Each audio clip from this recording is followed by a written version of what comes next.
Now we move on to Dr. Sriram Narayan Swamiji, and he is going to talk about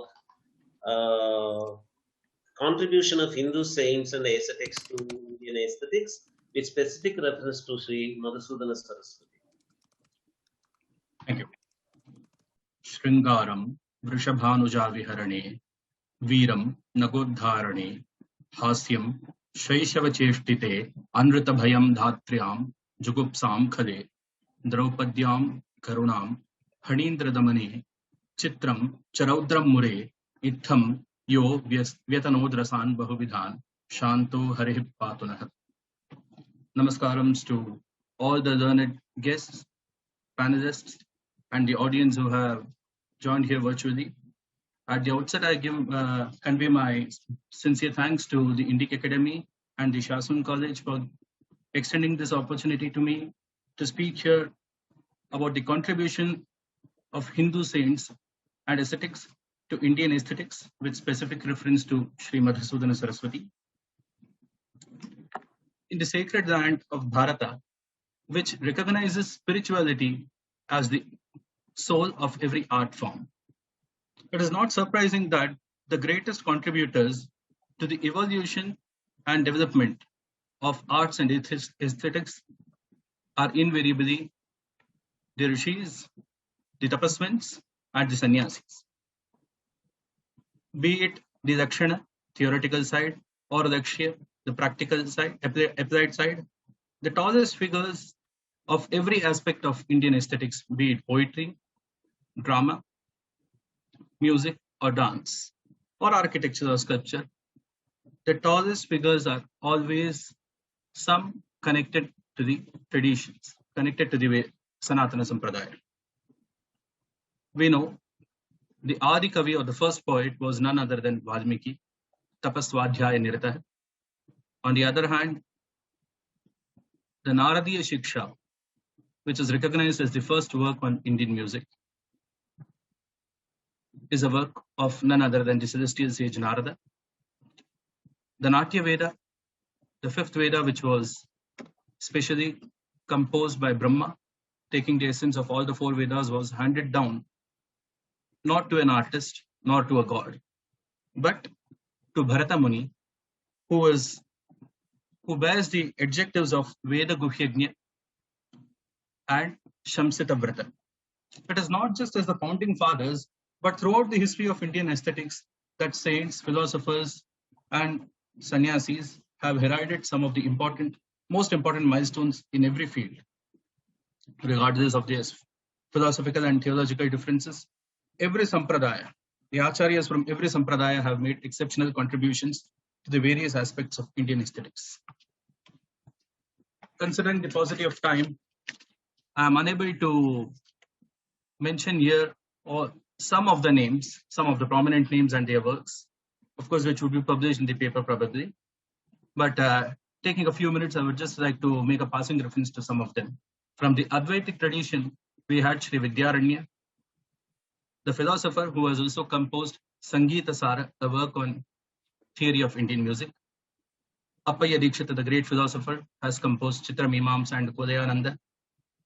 Sri Narayana Tirtha is synonymous with the Krishna Lila Tarangini, one of the most erudite operatic poems in Sanskrit.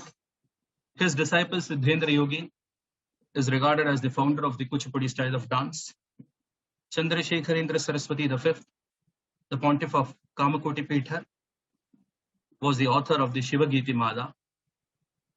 His contemporary Upanishad Brahmendra, the greatest commentator on 108 Upanishads, was the author of the operatic poem Ramashtapadi. Moving to the Madhva Sampradaya, we have Sri Narayana Panditacharya, who wrote poems such as Sumadhva Vijaya and Ushaharana. Sri Vadiraja, who wrote the unique poem Rukminisha Vijaya, where the life of Krishna is interspersed with the philosophy of Madhvacharya. Coming to the Sri Vaishnava Sampradaya, we have Sri Vedanta Deshika, whose poetic skills can be compared only with Kalidasa. He wrote the Yadavabhri Mahakavyam, Hamsadota, a lyrical poem, and Sankalpa Suryodaya, an allegorical drama.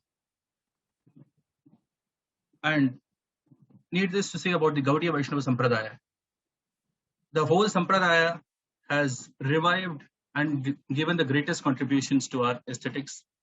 We have Rupa Goswami, who has contributed to both theory as well as the applied, Bhakti Rasamrita Sindhu, Nataka Chandrika, Ujjvala Needamani on the theoretical side. On the practical side, applied side, we have Vidagdha Madhava, Lalita Madhava, and Danakile Kaumudi. His nephew, Jiva Goswami, composed the work Bhakti Rasamrita Shersha on Indian rhetorics and the Gopala Champu. Baladeva Vidya Bhushana gave us the Sahitya Kaumudi and Kavya Kaustubha. Swami Haridasa, one of the tallest figures in Hindustani music, was a saint of the Nimbarka Sampradaya. Moving to the east, Satriya, the classical art form of Assam, owes its origin to Acharya Shankaradeva. And the tradition does not stop there. Even today, one of the greatest living poets of our era, Swami Ramabhadracharya, Jagadguru Ramabhadracharya, is the pontiff of the Tulsi Peeth of Chitrakoot. The role of these saintly personages was of a greater importance in the systematic postulation of bhakti as a major sentiment in the sphere of pure aesthetics. Enough has been said here, so I'll cut short and move quickly to Sri Madhusudana Saraswati. As you all know, Bharata, the vanguard of the rasa theory, recognized only 8 rasas: Shringara, Hasya, Karuna, Raudra, Veera, Bhayanaka, Vibhatsa, and Adbhuta. Conscious of the fact that aesthetic delight or rasa cannot be confined to only these 8 emotions, the later iterations also included Shanta, Vatsala or Vatsali, etc., knowing that even filial affection or tranquility as such could evoke this aesthetic delight. However, the most beautiful sentiment of bhakti was yet to get its due. Most of the rhetoricians preferred to classify bhakti as a devadi vishayarati, a bhava, a mere emotion, maybe an exclusive emotion, devadi vishayarati, or some preferred to classify bhakti under Shantarasa. However, bhakti with its numerous shades could not be classified as Shanta, nor it was appropriate to classify bhakti as a bhava. So we had a group of saints, invariably they were saints and philosophers who strongly stood in favor of the bhakti rasa. Foremost among them were Sri Bhopadeva, Sri Madhusudana Saraswati, and Sri Rupa Goswami. Each had their own approach due to their philosophical differences. Nevertheless, all stood in favor of bhakti rasa and in the establishment of bhakti as the supreme rasa. And it is owing to their cogent thesis and unambiguous interpretation that bhakti was established as the soul of every branch of Indian aesthetics and continues to remain so till date. Madhusudana Saraswati, about Swami, it has already, you must have seen in the screen. Apart from his philosophical works, he is remembered the most in the field of aesthetics for his work called Bhagavad Bhakti Rasayana, which may be translated as the elixir of devotion. And Bhagavan is undoubtedly Sri Krishna here. So he begins with the work with the proposition that you can see here on the screen. It is a short work of about 140 verses, classified into 3 chapters, which I would not like to go into details, and move on to the contents. The verse says, Navarasamitam va kevalam va pumartham paramamehamukunde bhakti yogam vadanti nirupama sukha samvidrupam asprishta dukkham tamaham akhila tushtiyai shastra drishtya vinajmi. I shall expound from the perspective of aesthetics the bhakti yoga, the bhakti, which is the highest human pursuit, highest purushartha, which exists either independently or in a form alloyed with the 9 sentiments.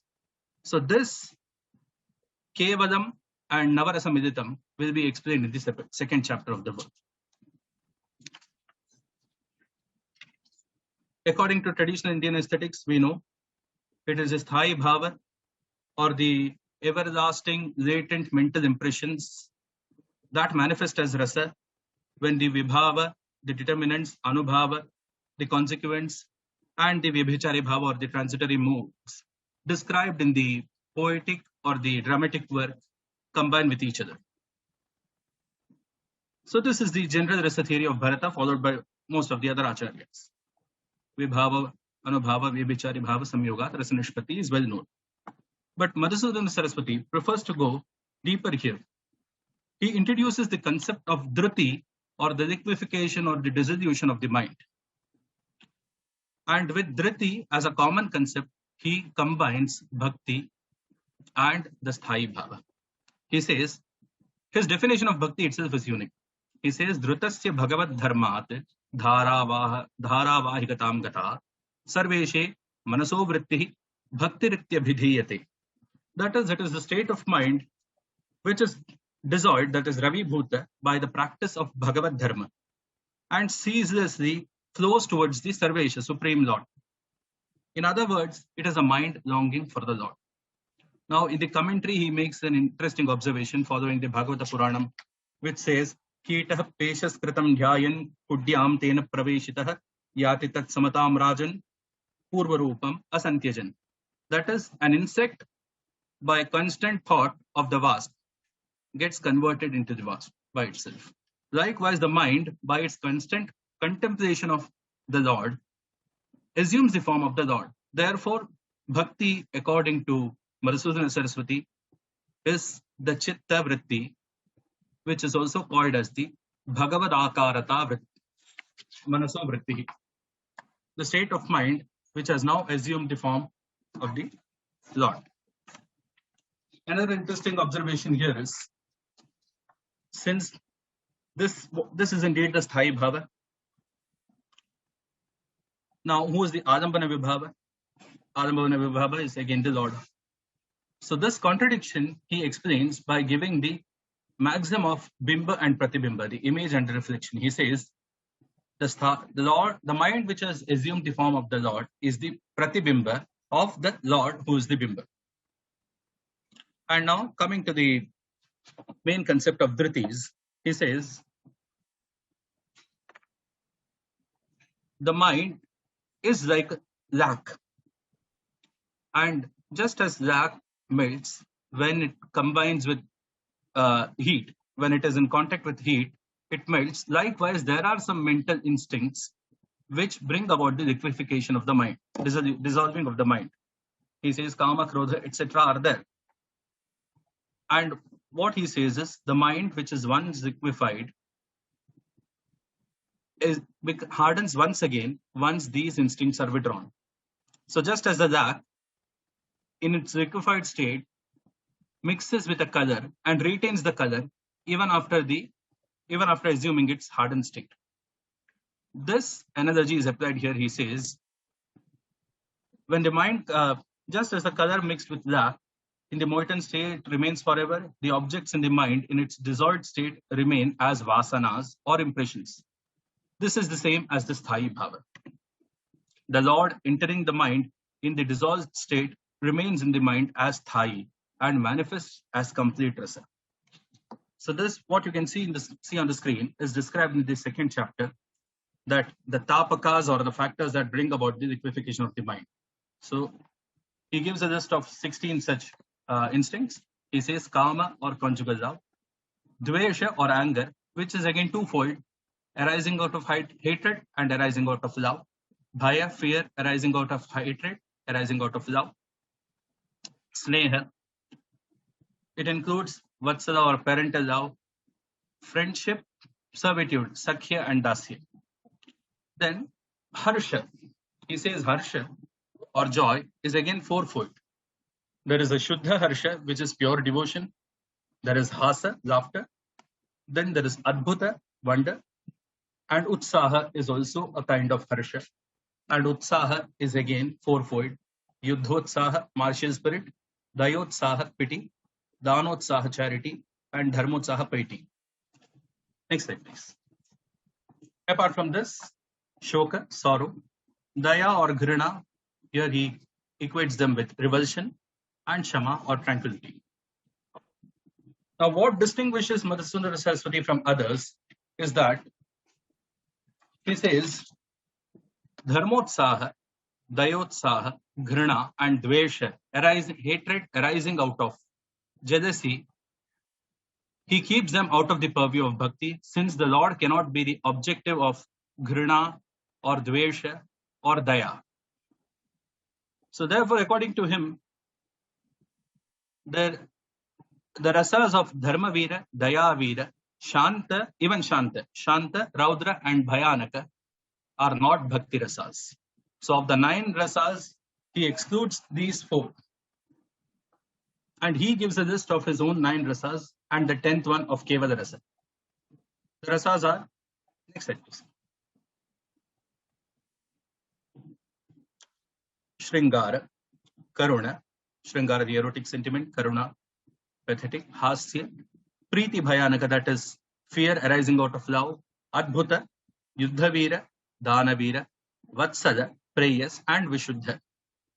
And now, this of the kinds of harsha that we saw, there is a Shuddha harsha, which he says, Shrisha Mahatmya Karana. It is the love, it is the kind of joy arising in the mind with arising out of the mind for no other reason than out of the love for the Lord, which spontaneously emerges on hearing his greatness. Something close to Mahatmya Jnana Purvastu Sudrida Sarvodhikaha Sneho Bhaktirite Proktaha. In that way, he says that is Shuddha Harsha. And that bhakti is called Vishuddha Bhakti. And the Kevalam that he mentions in the first shloka is this Vishuddha Bhakti. And the remaining are Shringara, Karuna, Hasya, Preeti Bhayanaka, Adbhuta, Yuddhavira, Danavira, Vatsala, and prayers. And apart from this, in the third, there are some important observations he makes while winding up the second chapter. He is very clear in stating that Devadi Vishayarati does not apply to Krishna. It is okay if you talk about the secondary deities or demigods, but when it comes to Krishna, it has to be Bhakti Rasa. So he says, Ratir Devadi Vishaya, Vyabhichari Tathorjitah, Bhavaha Prokto Rasoniti, Yaduktam Rasako Vidaihi, Devantareshu Jivatvat Parananda Prakashanat, Tadyojyam Paramanande, Paramananda Rupena Paramatmani. All these, the Revadi Vishaya Rati concept is applicable only to the lesser gods, and when it comes to Krishna, the Paramatma, he being the embodiment of Paramananda, it is only Rasa.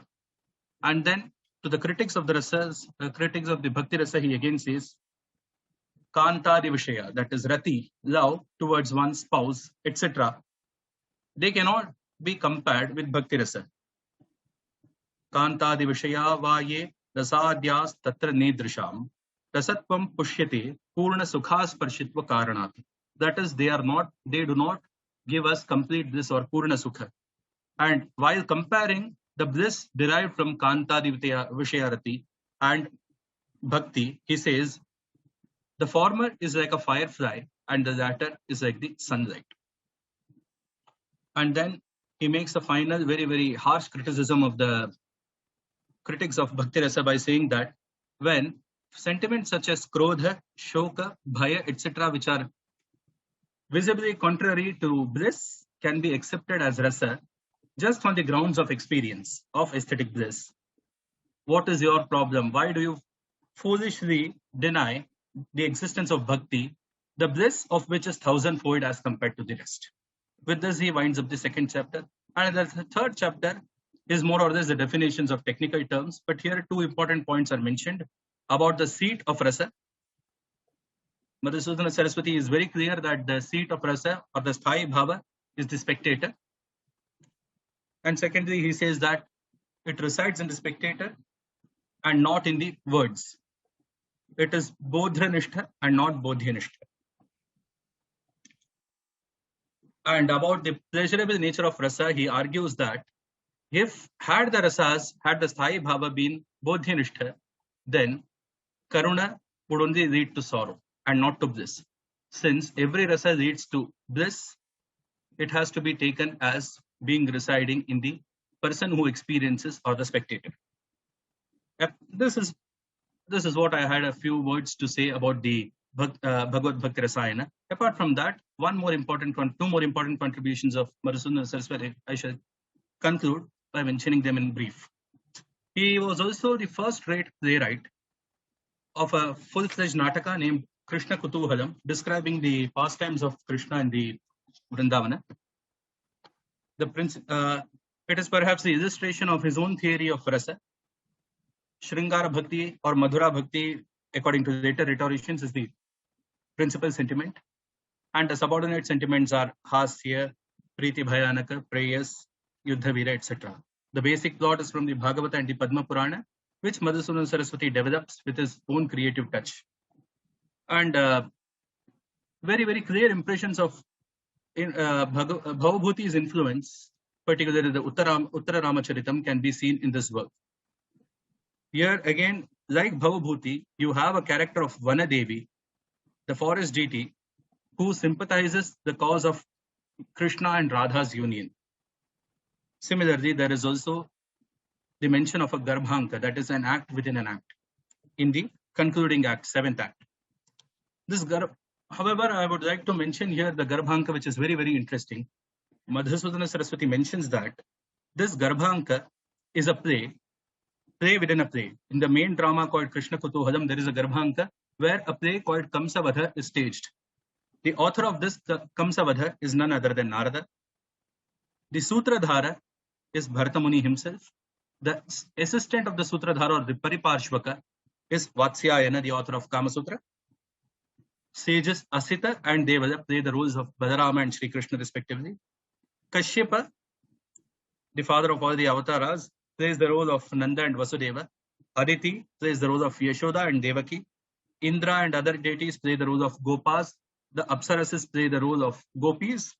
And all the Pramathas or goblins, they play the role of demonic characters such as Kamsa and others. This drama occurs at the end of the 7th act, and the drama ends with Krishna and Balarama lauding Narada for his play. Apart from his contribution to philosophy and the theory and the Lakshana and Lakshya aspects of aesthetics, Madhusudana Saraswati shall ever be cherished for assertively proclaiming the role and the objective of arts in Indian ethos. In his work, Prasthana Bheda, which is a survey of sacred texts, while discussing the Gandharva Veda, the Upaveda of Samaveda, he says, Evam Gandharva Shastram Bhagavata Bharatena Pranitam Gita Vadya Nritya Bhedena Bahuvidho Artha Devata Aradhana Nirvikalpa Samadhi Siddhyadishcha Gandharva Vedasya Prayojanam. That is, this Gandharva Veda, created by Bharatamuni, brought forth by Bharatamuni, comprising of vocal music, instrumental music, and dance, is divine, and its objective is to serve the Lord and to experience the state of Nirvikalpa Samadhi, or absolute union with the Supreme. Although stated in brief, the words are of utmost importance in the rhythm of arts. Even while satisfying their creative urge through art form, through their creativity in the art form, artists across generations are obliged to remember the ultimate spiritual purpose of these art forms, to keep their true spirit alive. With this, I wind up. Thank you. Dr. Narayan Swamiji, your very beginning was really revealing because you brought in how it is all saints and rishis and munis that contributed to our aesthetic theories and Alankara Shastra. And your exposition of Madhusudana Saraswati also is so deep and erudite and intricate. Thank you very much.